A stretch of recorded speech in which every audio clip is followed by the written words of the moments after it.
इससे पहले बात करेंगे जापान से इजरायल तक हो रहे इंडिया की। देश के दो धुरंधर नेता विदेश यात्रा पर हैं।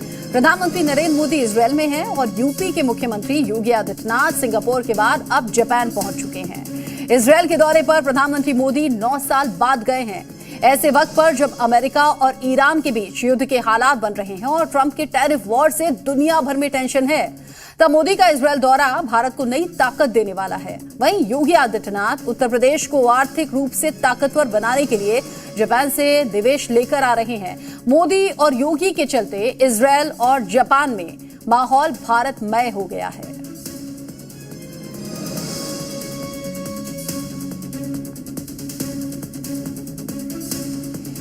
नौ साल बाद प्रधानमंत्री नरेंद्र मोदी इजरायल पहुंचे।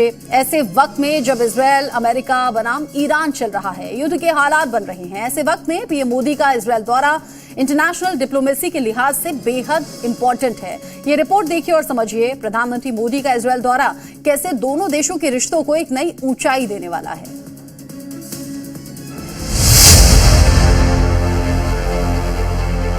रेड कारपेट बिछा था, सामने की तरफ एयर इंडिया 1 खड़ा था, विमान का दरवाजा खुला और प्रधानमंत्री नरेंद्र मोदी फ्लाइट से नीचे उतरे तो नीचे बेंजामिन नेतन्याहू खड़े थे। नीचे उतरते ही गले लगाकर पीएम मोदी का स्वागत किया। प्रधानमंत्री नरेंद्र मोदी को लेने खुद उनके फ्रेंड नेतन्याहू एयरपोर्ट पहुंचे थे। साथ में नेतन्याहू की पत्नी सारा भी मौजूद थी। दोनों नेताओं के चेहरे की खुशी भारत इजरायल की दोस्ती को साफ साफ बयां कर रही थी। तेल अवीव एयरपोर्ट पर ही पीएम मोदी को गार्ड ऑफ ऑनर दिया गया।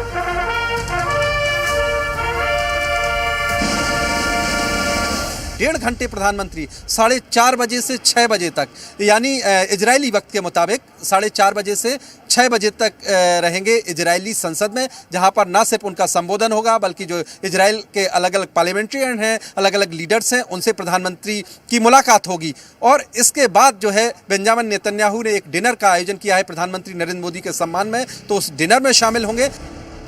प्रधानमंत्री मोदी 2017 के बाद दूसरी बार इजरायल के दौरे पर आए हैं। 9 साल बाद उनका इजरायल दौरा सामरिक ताकत, वैश्विक कूटनीति और दोनों देशों के बीच रिश्तों को नए सिरे से लिखने जा रहा है। रेड कारपेट वेलकम के बाद तेल अवीव में मोदी और नेतन्याहू के बीच एक छोटी सी द्विपक्षीय मुलाकात हुई। दोनों नेताओं के बीच यहां भी गर्मजोशी देखने को मिली। इजरायल भारत का टाइम टेस्टेड फ्रेंड है। सुख हो या दुख, इजरायल ने भारत का हमेशा साथ दिया है। प्रधानमंत्री मोदी की इजरायल यात्रा के दौरान दोनों देशों के बीच स्ट्रेटेजिक पार्टनरशिप की नई हिस्ट्री लिखी जाएगी। यह है इजरायल का आयरन डोम, जिसे दुनिया के सबसे शानदार एयर डिफेंस सिस्टम में से एक माना जाता है। ईरान और हमास के मिसाइल हमलों को आयरन डोम ने कई बार फेल किया है और तेल अवीव को सुरक्षित किया है। संभावना है कि भारत और इजरायल के बीच आयरन डोम को लेकर समझौता हो जाए। आयरन डोम खरीद के साथ साथ टेक्नोलॉजी ट्रांसफर पर समझौता हो सकता है, मतलब आयरन डोम भारत में ही बनेगा। संभावना है कि air defence system iron beam को लेकर भी समझौता हो। ये लेजर बेस्ड एयर डिफेंस तकनीक आसमान में दुश्मन के ड्रोन को जलाने में सक्षम है। इनके अलावा भी और इजरायल के घातक हथियारों को लेकर समझौता हो सकता है, जिसमें Spice 1000 precision guided bomb, Rampage supersonic air to ground missile, Barak 8 air defence missile की डील संभव है। इजरायल से लाइट मशीन गन की डिलीवरी पर बात हो सकती है। प्रधानमंत्री मोदी की इजरायल की यात्रा के दौरान इजरायल भी भारत के रंग में रंग गया है। इजरायल की यह महिला भारत से इतना प्रभावित है कि इन्होंने अपना नाम किरण रख लिया है और बड़े ही सम्मान के साथ वंदे मातरम भी गाती हैं। वंदे मातरम, वंदे मातरम, सुजलाम सुफलाम मलयज शीतलाम। प्रधानमंत्री नरेंद्र मोदी का इजरायल दौरा ऐसे वक्त हो रहा है जब दुनिया ट्रंप टैरिफ से परेशान है। अमेरिका और ईरान के बीच युद्ध के हालत बन रहे हैं। इसमें इजरायल भी एक पक्ष है। ऐसे में मोदी की इजरायल यात्रा वर्ल्ड ऑर्डर में भारत की भूमिका को नए सिरे से लिखने जा रही है, ये तय है। इजरायल से ब्रह्म प्रकाश दुबे के साथ ब्यूरो रिपोर्ट, जी मीडिया। एक तरफ प्रधानमंत्री नरेंद्र मोदी इजरायल के 2 दिवसीय दौरे पर हैं, जहां वो रक्षा और सुरक्षा सहयोग को मजबूत करने का काम कर रहे हैं, तो वहीं उत्तर प्रदेश के सीएम योगी आदित्यनाथ सिंगापुर और जापान के 4 दिन के दौरे पर हैं। योगी सिंगापुर से आज सीधे जापान पहुंचे, जहां वो कई जापानी कंपनियों के निवेशकों से मिले और राज्य को वैश्विक निवेश केंद्र बनाने के प्रयास को गति दी। लेकिन इस बीच जापान की राजधानी टोक्यो में दिखा कि यहां भी योगी मॉडल चलता है। जिस तरह योगी ने सड़क पर नमाज पढ़ने वाले मियां भाई का इलाज यूपी में किया, ठीक वही मॉडल जापान ने भी अपना लिया। देखिए।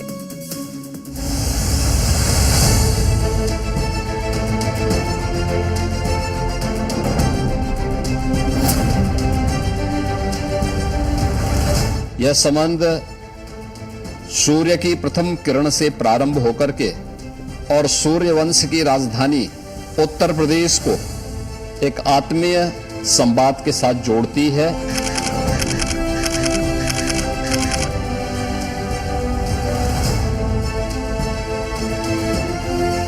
सीएम योगी के जो दिशा निर्देश हैं कि उत्तर प्रदेश में वहाँ पर सड़कों पर नमाज नहीं पढ़ी जाएगी, वही नियम जो है अब यहाँ की जो सरकार है उसको फॉलो कर रही है। जापान की धरा पर भगवाधारी योगी। हम अपने कर्तव्यों का पालन करें, यही हमारा धर्म है। जापान में योगी का तिलक लगाकर स्वागत। नमः पार्वती पतिये हर हर। जापान में योगी के नए उत्तर प्रदेश की गूंज। मैं आप सभी इंडस्ट्री लीडर का आह्वान करूंगा, उत्तर प्रदेश के अंदर आप लोग अपना निवेश करें।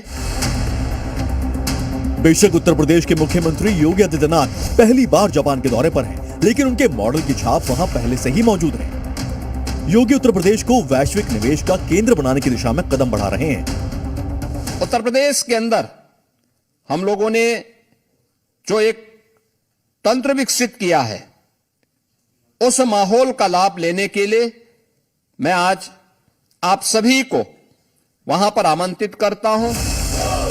जापान में योगी के पहले दिन की झलक आपको दिखाएं, उससे पहले देखिए कि जापान में भी योगी मॉडल चलता है। आपकी टीवी स्क्रीन पर यह टोक्यो की सबसे बड़ी मस्जिद है। आज यहां मुस्लिम समुदाय के लोग 5 वक्त की नमाज पढ़ने आते हैं, क्योंकि सड़क पर नमाज नहीं पढ़ने के निर्देशों का पालन जिस तरह से योगी ने कराया, उसी योगी मॉडल को जापान ने भी अपना लिया।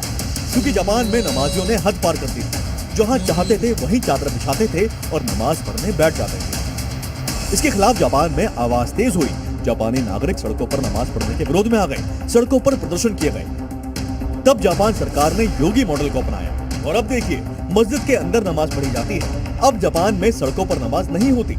यहाँ पर जो है ये हम जापान की मस्जिद में मौजूद हूँ और हम आपको दिखा रहे हैं कि किस तरीके से यहाँ पर जो है नमाज जो है वो अदा की जा रही है। जिस तरफ फेस करके लोग नमाज पढ़ते हैं वो मक्का की तरफ है। जिस तरीके से सीएम योगी का जो फरमान है, सीएम योगी के जो दिशा निर्देश हैं कि उत्तर प्रदेश में जो मस्जिद है उसको वहाँ पर सड़कों पर नमाज नहीं पढ़ी जाएगी, वही नियम जो है अब यहाँ की जो सरकार है उसको फॉलो कर रही है। टोक्यो में तुर्की ने अपने कारीगर भेजकर यह मस्जिद तैयार करवाई। ये जो मस्जिद है ये सन 2000 में बनाई गई थी और उसके अंदर उस समय पर यहाँ पर टर्की कंट्री ने इसकी नक्काशी करवाई थी। जापान ने योगी मॉडल योगी की उनकी धरा पर आने से पहले ही अपना लिया था। इसीलिए तो जब टोक्यो में योगी का निवेश रोड शो शुरू हुआ तो माहौल ही अलग था। मंच पर सीएम योगी के आने से पहले ही देश की बड़ी ऑटोमोबाइल कंपनियों के प्रतिनिधि उत्तर प्रदेश की तारीफों के पुल बांध रहे थे। यही योगी राज में बदलाव और नए यूपी की तस्वीर पेश करता है। विकास के प्रति हम वो सब कुछ करें जो हमारे देश के हित में हो और मानवता के कल्याण के हित में हो। कभी जिस राज्य को उद्योगों के लिए चुनौतीपूर्ण माना जाता था, आज वही उत्तर प्रदेश निवेशकों के लिए सबसे भरोसेमंद ठिकाना बनकर सामने आ रहा है। यही कारण है कि योगी आदित्यनाथ के जापान दौरे के पहले ही दिन औद्योगिक निवेश के क्षेत्र में बड़ी सफलता मिली। कई जापानी कंपनियों के साथ लगभग 11,000 करोड़ रुपए के करार किए गए। इन करारों से कृषि यंत्र निर्माण, औद्योगिक मशीन निर्माण, एडवांस इलेक्ट्रॉनिक उपकरण जैसे क्षेत्रों में निवेश को बढ़ावा मिलेगा। योगी टोक्यो नगायो के बीच चलने वाली जापानी मैग्लेव ट्रेन से 100 किलोमीटर की यात्रा करेंगे। ये ट्रेन चुंबकीय शक्ति से हवा में तैरते हुए 600 किलोमीटर प्रति घंटा की रफ्तार पर चलती है। इस यात्रा का उद्देश्य उत्तर प्रदेश में एडवांस मेट्रो और हाई स्पीड कनेक्टिविटी को बढ़ावा देना है। इस समय हम मौजूद हैं जापान मेट्रो में। ये कोई मामूली मेट्रो नहीं, ये वो मेट्रो है जो कि हवा से बातें करते हुए चलती है। 100 किलोमीटर प्रति घंटे की रफ्तार से मेट्रो की रफ्तार होती है और यही अत्याधुनिक जो मेट्रो है वो जल्द ही अपने यूपी और उत्तर प्रदेश में भी दौड़ेगी।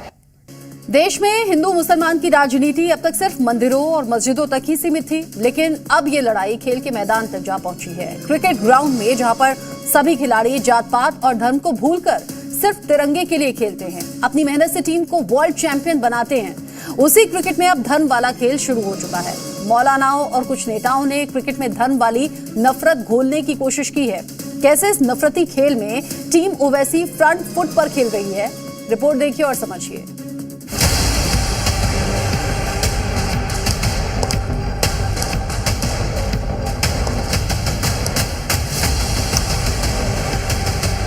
मुस्लिम समाज से ताल्लुक़ रखने वाले अच्छे खिलाड़ियों को साइडलाइन किया जा रहा है। मुस्लिम खिलाड़ियों को साइडलाइन किया जा रहा है।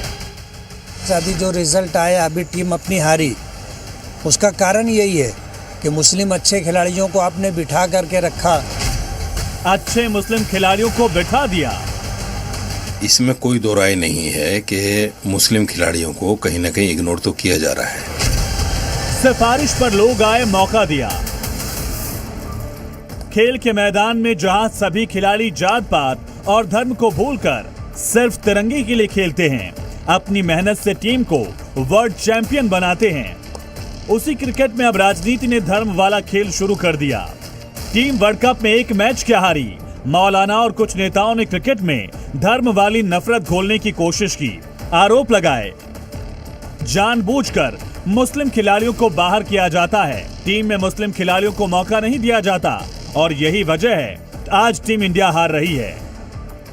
ये बयान दिया ओवैसी की पार्टी AIMIM के विधायक ने, जिन्हें टीम इंडिया की हार की वजह खराब खेल या फिर विरोधी टीम का बढ़िया क्रिकेट नहीं दिखा, बल्कि दिखा तो सिर्फ हिंदू और मुसलमान।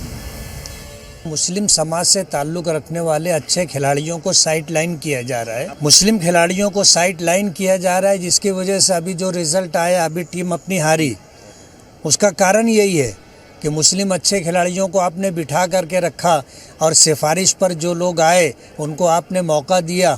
देश को हारना पड़ा और देश हारा है तो जाहिर बात है पूरे देश के ऊपर उसका असर पड़ता है। ओवैसी के नेता खेल में धर्म लाकर फिर खेल भावना पर ज्ञान देने लगे। मैं ये कहना चाहता हूँ कि खेल को खेल की नज़र से देखना चाहिए। जो अच्छा खिलाड़ी हो उसको मौका देना चाहिए, चाहे वो किसी भी धर्म और मजहब से ताल्लुक़ रखता हो। अब जब एक नेता क्रिकेट में धर्म ले आए तो बाकी मौलाना भी पीछे कहाँ रहने वाले थे। ओवैसी के इस नेता के समर्थन में मौलाना साजिद रशीदी भी कूद पड़े, जिन्होंने भी क्रिकेट में धर्म ढूंढ निकाला। इसमें कोई दो राय नहीं है कि मुस्लिम खिलाड़ियों को कहीं ना कहीं इग्नोर तो किया जा रहा है। बड़े प्रतिभाशाली खिलाड़ी हैं, इरफान पठान है, मोहम्मद शमी है, सरफराज हैं, ये इस तरह के नाम हैं जो टीम को कहीं का कहीं ले जा सकते हैं। यूसुफ पठान हैं, लेकिन इन सबको इग्नोर कर दिया गया और उनको मजबूर कर दिया गया कमेंट्री करने पर। सवाल यह है कि जब टीम जीतती है तब मौलाना धर्म वाला एंगल क्यों नहीं आते। जब टीम में सिराज और शमी की वाहवाही होती है, पूरा देश उनके लिए विकेट्स पर सेलिब्रेट करता है, तब मौलानाओं की नफरत कहां जाती है और क्यों खेल में भी मौलाना धर्म ढूंढने लगते हैं।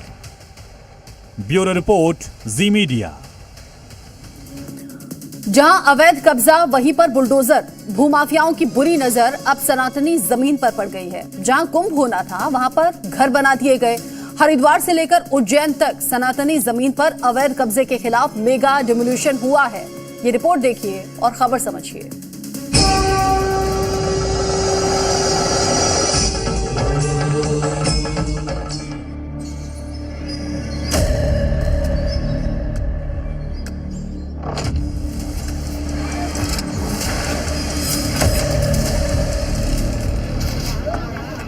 सनातनियों का सबसे बड़ा मेला अब हरिद्वार और उज्जैन में लगने वाला है। हरिद्वार में 2027 में अर्धकुंभ लगेगा तो उज्जैन में 2028 में सिंहस्थ कुंभ। लेकिन लगेगा कहाँ, क्योंकि जहाँ सनातनियों का जमावड़ा होता है जहां कुंभ लगता है वहां भूमाफियाओं ने कब्जा जमा लिया है।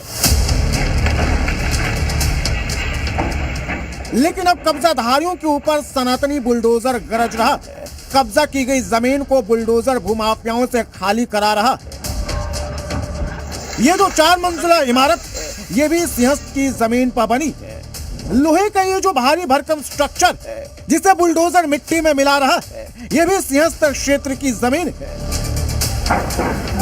जिस अर्धनिर्मित ढांचे को बुलडोजर समतल कर रहा है ये भी सिंहस्थ की जमीन पर ही बना है। जहां जहां बुलडोजर चल रहा है ये 2028 में होने वाले सिंहस्थ के लिए आरक्षित जमीनें हैं। लेकिन सिंहस्थ से पहले ही माफियाओं ने अवैध निर्माण कर होटल आश्रम बना दिया ताकि सिंहस्थ में ज्यादा से ज्यादा पैसा कमाया जा सके। भूमाफियाओं ने न सिर्फ सिंहस्थ की जमीन पर अवैध तरीके से कब्जा किया बल्कि 50 कमरों का आलीशान होटल बना दिया। लेकिन सनातनी बुलडोजर से ये बच नहीं पाया। सीएस लैंड पर जो बिना अनुमति के निर्माण किए गए, जो अवैध निर्माण किए गए, उन पर आज जो है प्रशासन का पीला पंजा जो है प्रहार करते हुए आप तस्वीरों में देखेंगे। हमारे साथ में बात करने के लिए निगम अपर आयुक्त संतोष टेगोर जी हैं, इनसे बात करते हैं किस तरीके की ये कार्रवाई जो है नगर निगम के द्वारा। नगर निगम द्वारा जिला प्रशासन के समन्वय से सर्वे किया गया था और उसमें ये पाया गया था कि कुछ जगहों पर लोगों के द्वारा सीएस मेला क्षेत्र अंतर्गत अनाधिकृत रूप से निर्माण कार्य किया जा रहा है। सिंहस्थ को देखते हुए शिप्रा नदी के किनारे अवैध तरीके से आश्रम बनाए जा रहे हैं, लेकिन नगर निगम के बुलडोजर ने इसे मिट्टी में मिला दिया। श्री स्वामी पुण्यानंद आश्रम, शंकराचार्य मठ, क्षत्रिय कलोता समाज, पारमार्थिक न्याय और अखिल भारतीय चंद्रवंशी बांगरी समाज के अवैध निर्माण पर भी बुलडोजर चला। उज्जैन में तो सिंहस्थ मेला 2028 में लगेगा, लेकिन उससे पहले 2027 में हरिद्वार में अर्धकुंभ लगने वाला है। तो हरिद्वार में भी अवैध कब्जे पर प्रशासन का बुलडोजर दौड़ रहा है। प्रयागराज महाकुंभ में 66 करोड़ श्रद्धालु आए। हरिद्वार में भी करोड़ों श्रद्धालुओं के आने की उम्मीद है और हरिद्वार की हर सड़क, गली, मोहल्ले में मौजूद अवैध कब्जे को सनातनी बुलडोजर क्लीन कर रहा है।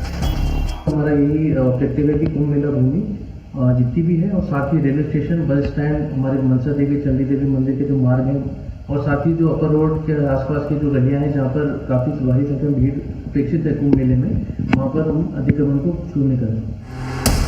कुंभ से पहले सनातनी बुलडोजर अवैध कब्जे को समतल करने के लिए निकल पड़ा है और जहां भी अवैध कब्जा मिलेगा बुलडोजर उसकी सफाई किए बिना वापस नहीं लौटेगा। ब्यूरो रिपोर्ट, जी मीडिया।